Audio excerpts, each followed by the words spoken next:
A desperate search, no sign of the 4-year-old. I miss you. We hold grave concerns. Cleo was taken. 18 days of asking, where is Cleo? What's your name, sweetheart? My name is Cleo. As the search for Cleo enters its third week, police call in specialist detectives.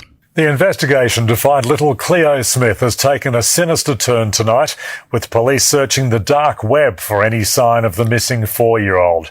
Hi everyone and welcome back. I'm Natalie Bonjolo. Joining us for this episode is mobile communications and surveillance expert Philip Branch, podcast regular Kristen Shorten, 7 News reporter Ben Downie and West reporter Daryna Zadvirna. So it's now been 16 days since Cleo went missing. Ben and Daryna, you both flew into Carnarvon. It's the Sunday the 31st of October. It's Halloween. Daryna, what were you expecting when you got to town? I'm not really sure what I was expecting. I do remember driving back from the Great Southern covering a story in Walpole in which an 8-year-old boy, Sol, drowned after wandering off from his family's campsite. And that was about 5 hours out of Perth. You know, unfortunately, that story had a very tragic ending. And so when I read the media release for, a 4-year-old girl missing from a family tent, my stomach did sink a little bit. And I thought, not again, literally such a short time later, another case in the state. And obviously by day 16, the active search had wrapped up. The police investigation was ramping up, but we heard very little about it. Police released very little information. So we were worried about what is going to be the next story. What are we going to put in the paper? How are we going to keep her story in the limelight and in the foresight of the public? And Ben, you were down in Walpole with Daryna, weren't you? Yeah, we were covering the same story. We were kind of like ships in the night passing. As I was leaving, Daryna was starting her shift there. And by the time I'd gotten back and regrouped, as Daryna's pointed out, the news that Cleo had gone missing had just begun circulating. So it wasn't long before I got sent up. We missed our flight and had to drive all the way up there. But then we did a full week of coverage. We returned. My colleague Joey Catanzaro did a full week. And then he just returned the baton to me. And on the 16th, when I'd arrived there with Daryna on week 3, basically, the moment we landed, we went straight to the Carnarvon Motel, where a lot of the senior detectives, including Cameron Blaine, were there, which for journalists, I'm sure I don't have to tell you, but it's like finding gold. It's one of the greatest resources of information there. And they were basically telling us that they were settling in for a very long time, as much as it was a race against the clock. If it was the case was true that she'd wandered off from her tent, they were obviously operating under the circumstances that she'd been taken. So they'd leased buildings in town. They'd planned to be there for 6 months. Cameron Blaine, the lead detective, he missed his son's graduation and had to display it on a projector in the Carnarvon cop shop to show all the other detectives. So they were telling us very early on the beginning of that week 3 to settle in, sort of setting us up for how they were going to keep the story in the minds of the public, because it wasn't just journalists that had a role there to keep the story going, but police obviously wanted to be at the front of mind for anyone who was watching the news to see if they'd found anything or saw anything that could have been related to Cleo's disappearance, keep them in the front of their minds so they could come forward. So basically, we'd sat down at the table and started working out a plan to keep the story moving. Wow, 6 months. That's the first time I'd heard that they were thinking that this could be an investigation that could go for that long. But I guess we have seen cases that have stretched out not just months, but years and decades.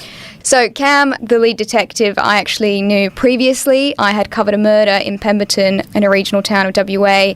He was the investigating officer of. So I recognised him straight away when I walked into the pub. And yeah, he said that he even cancelled his Christmas accommodation, his break, because he thought that it was going to go on well after that. Ben, for you had been up there at the start. You were now back on day 16. Did you see a noticeable shift in how locals were coping with the situation and how they were now reacting?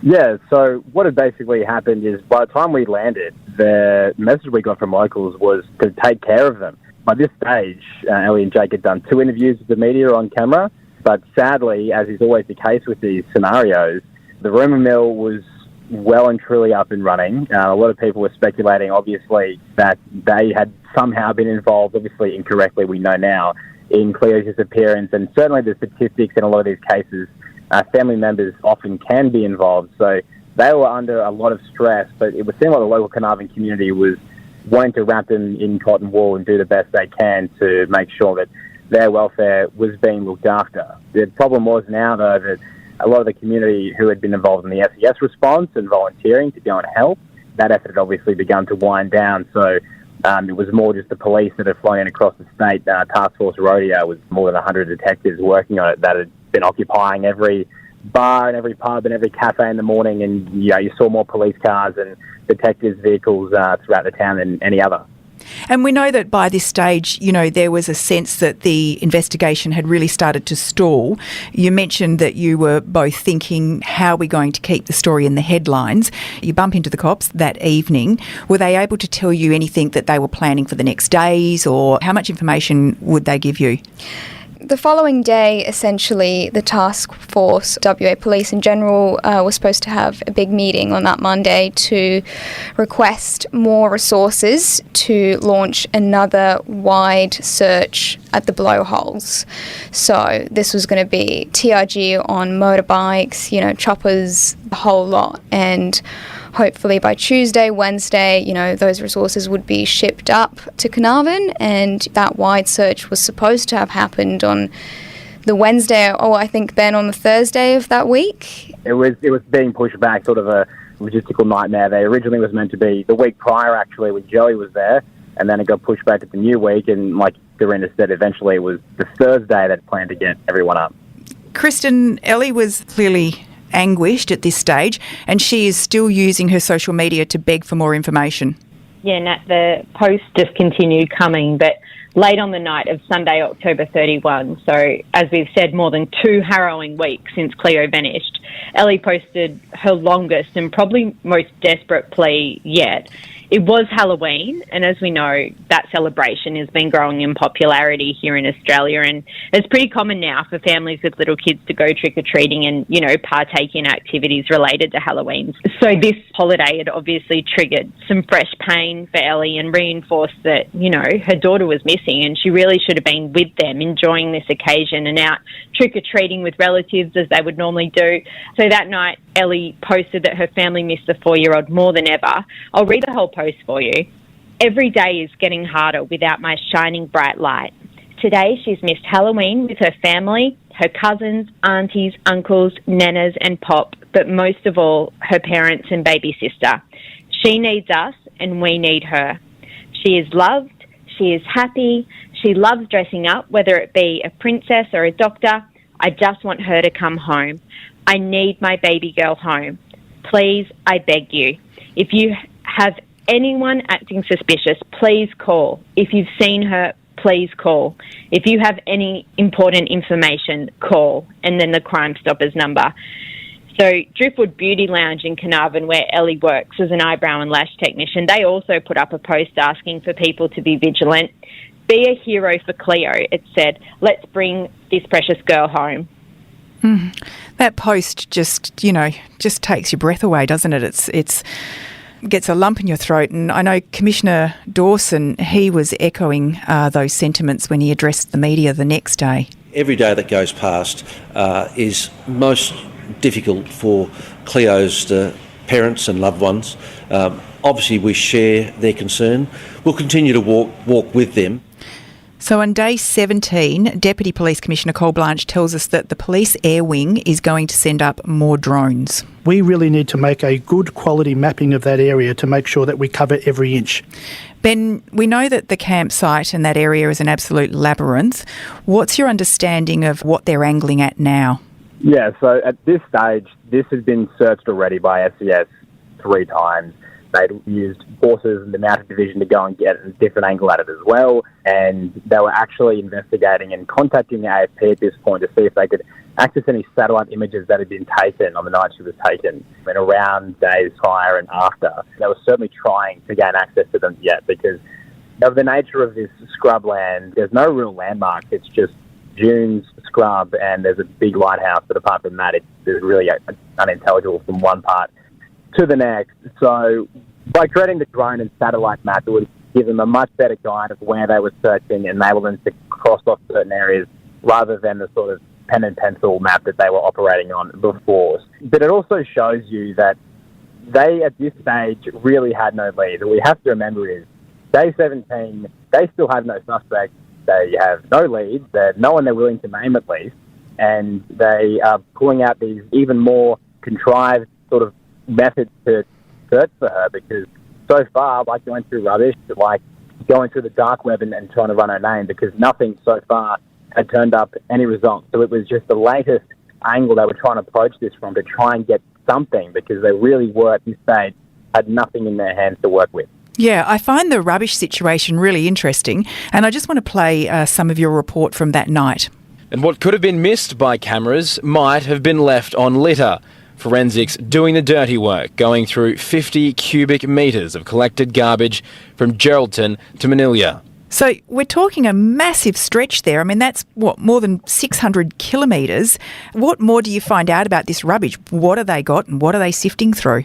Yeah, so there was police recruits mainly doing the dirty work, so they definitely loaded it onto the juniors to do that. I don't think you would have seen Cameron Blaine or Rod Wild putting the gloves on and searching through old milk crates and things like that.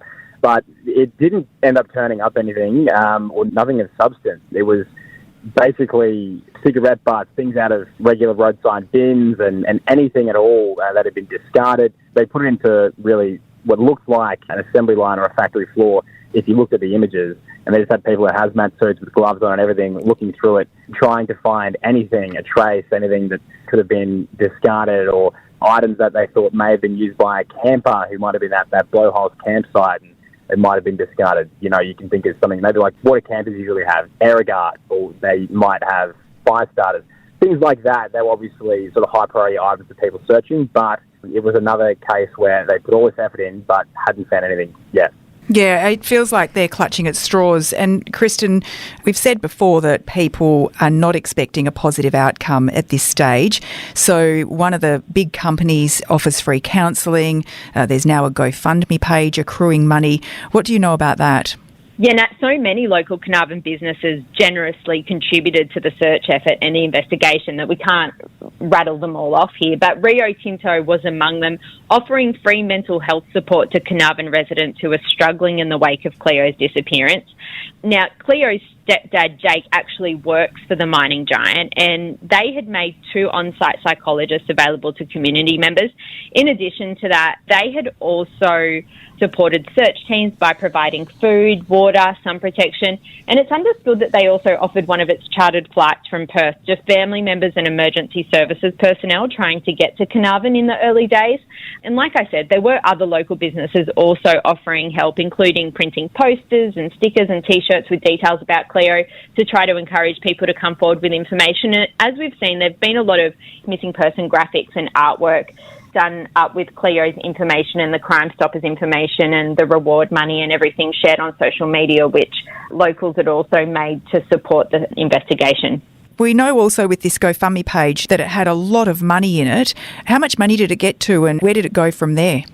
Yeah, Nat, so just over $87,000 by the time it stopped taking donations. Now, that was set up by 21-year-old Carnarvon man Bill Kent. He launched that GoFundMe on October 16, the very day Cleo went missing. Wow. From what I understand, Bill Kent is a friend of Ellie and Jake's. He's a young dad from Carnarvon. As I said, just 21 years old. He's also a fishing enthusiast like Jake from looking at his Instagram page.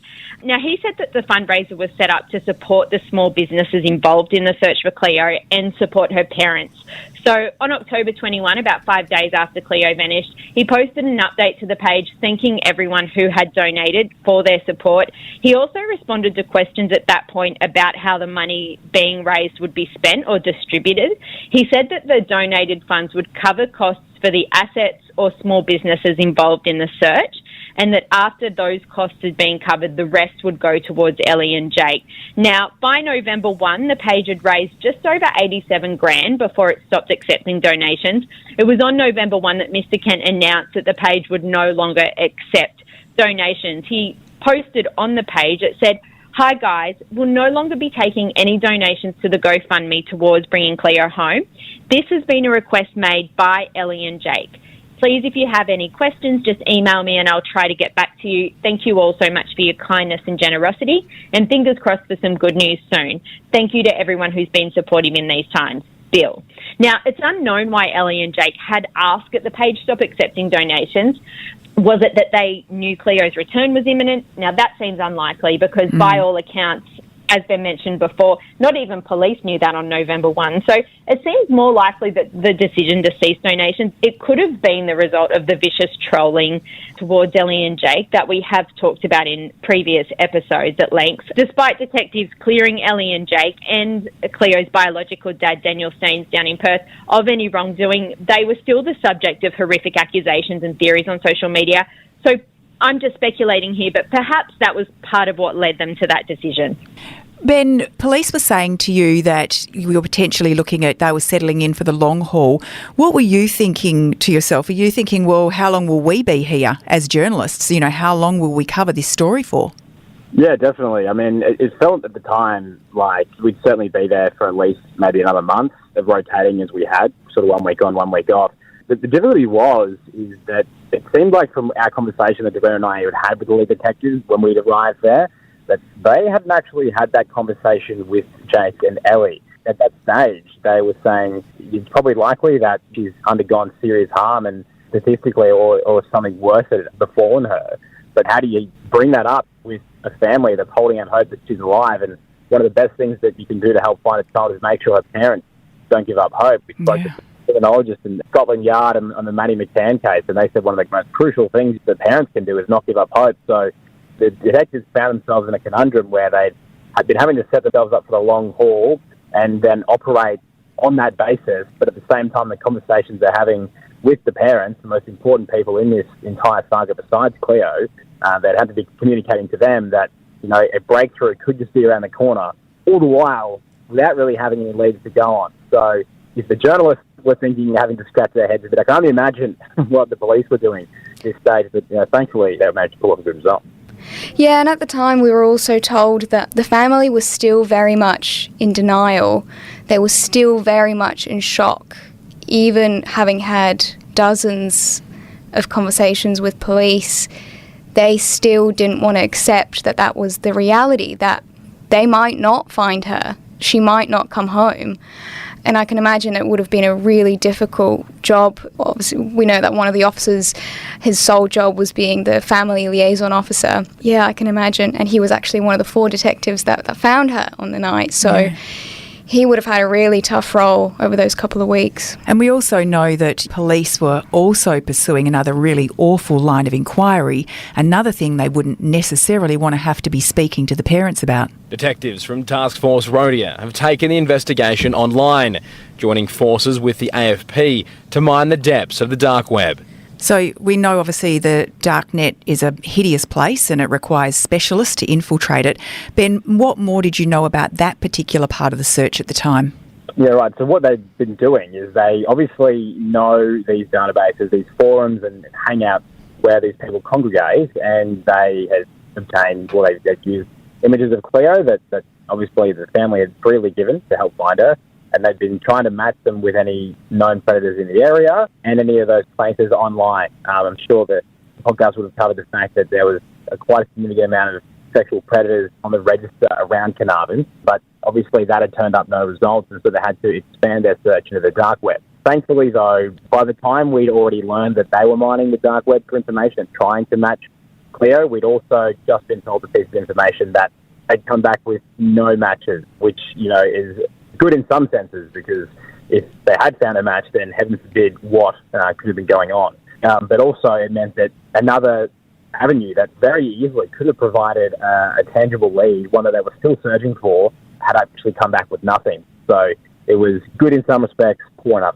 And we know that those sites, they can be used for drug trafficking, they can be used for terrorists, child exploitation. Daryna, what kind of powers do police have to tap into those corners of the net? From the interview I did with Curtin University Internet Studies professor Tamer Lever, he described the dark net as essentially a platform or sites which can't be accessed from public browsers like Google and were highly encrypted, so you'd have to know exactly what to search for to access them. Now, police or, special agents would have infiltrated some of these sites and would have posed as an anonymous person just to monitor what was happening. But from what he said, there'd always be other sites that are more encrypted and are more shrouded in secrecy. So while police were infiltrating these sites and monitoring them, the fact that police didn't find traces of Cleo didn't mean that she wasn't on there. I mean, that's the point, right? It is a really dark part of the web. Kristen, the other thing police were zeroing in on was the mobile phone towers. How many are there in that area? Yeah, Nat, I reckon this is so fascinating. There were 3 new mobile base stations rising from that remote and rugged terrain not far from the Blowholes campground. And in what just must have seemed like such a lucky break for detectives who, as Ben said, have had the odds stacked against them in trying to find Cleo. So John Flint and Phoebe Pinn wrote an excellent piece for The West just days before Cleo was found about these unremarkable phone masts in the middle of nowhere, which, from what we now understand, ultimately possibly played a crucial part in finding her. So one of the Telstra towers is at Point Quobba, just a couple of kilometres from the Blowholes campground. Up until late 2018, when the masts were installed, the stretch of coastline north of the Carnarvon area was a complete dead zone for mobile phone coverage. So despite its remoteness, campers and caravanners at the Blowholes now enjoy better signal than many receiving Carnarvon, 75 kilometres south of there. So for Task Force Rodia detectives, these modern phone masts were like high-tech informants, providing such useful metadata to help trace potential suspects and witnesses, as well as verify people's statements and check their alibis. So first and foremost, these masks and the data collected from them could help identify people who were in the vicinity of the campsite within that crucial time frame between 1:30 and 6:30 a.m. the morning Cleo vanished. So these could have been individuals who hadn't come forward to police outing themselves as campers who had been there, despite all the publicity and public appeals for them to do so. So how this works is, like other police forces around the world, WA police would routinely request cell dumps or tower dumps from Telstra and other telcos to help them solve serious crimes. So they would have got a cell dump from these towers and then been able to methodically work through the mobile phones of all of the users who had been in the area in that crucial time frame. Yeah, I mean, they'd be thinking that these phone towers are an absolute stroke of good fortune. Despite having no suspects, detectives have no shortage of evidence, believing it's likely the clue to finding Cleo lies somewhere in the mobile phone logs, the CCTV catalogues, or even the fingerprints they've already collected. Now, it's just a matter of finding that needle in the haystack. Philip, can you tell us in general how police use mobile phone towers and mobile data in criminal investigations? Mobile phones are actually very chatty devices. Even when you're not actually using it, there's a lot of communication going on between your mobile phone and the base station. The network as a whole has to know roughly where you are. If there's a call coming to you, it doesn't want to have to route the call to every base station in Australia. It just wants to route it to one or two that you're probably attached to. So to do that, it has to know roughly where you are, which base station you're attached to. That means it has to have some record somewhere in the network, information about your location. That location is metadata, and under the laws that were promulgated a few years ago, metadata has to be stored for, I think it's about 2 years. So that information is stored somewhere, and that can be very useful for police when they're investigating crimes. By law, do telcos have to hand over that metadata if it's requested by police, for instance?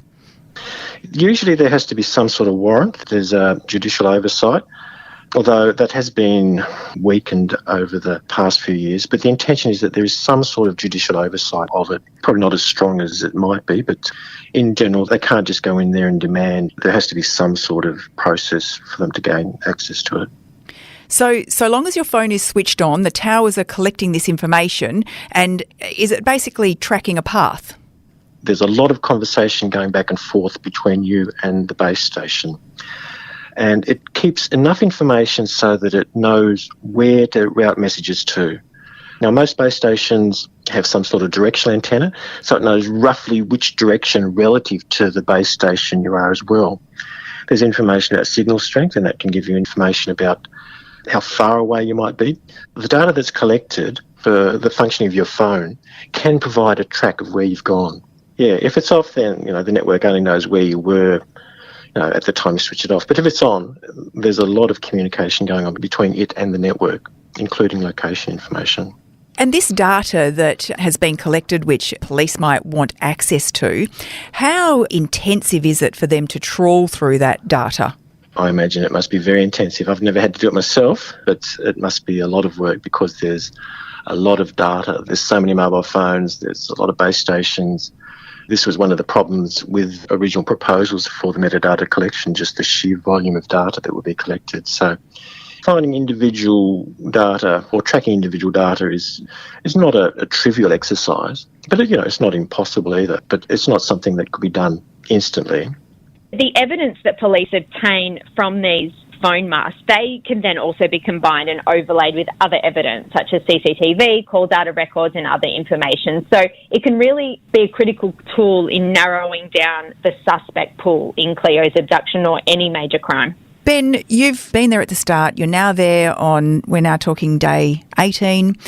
What's your feeling? What's your sense of how police are tracking at this point? Yeah, well, I mean, it was a case of desperation prior to her being found. I know that the conversations we were having with detectives by this stage really illustrated that. I mean, they had this enormous workforce, all this manpower, upwards of 100 detectives working on the case. And to illustrate the kind of work they were doing, like, they had created this map of the town using CCTV cameras, and they had basically assigned one detective per camera to go through that camera and catalogue each car, make, model, colour, registration number, if they can see it as well. Which direction is it going? Does it make multiple appearances on this camera? What time is it active? And then you've got them entering it into a database with another detective working on the other camera and mapping basically where all these cars are going. And if you're casting the net that wide, then we felt like I'd have maybe another week here and then I'd hand the baton over.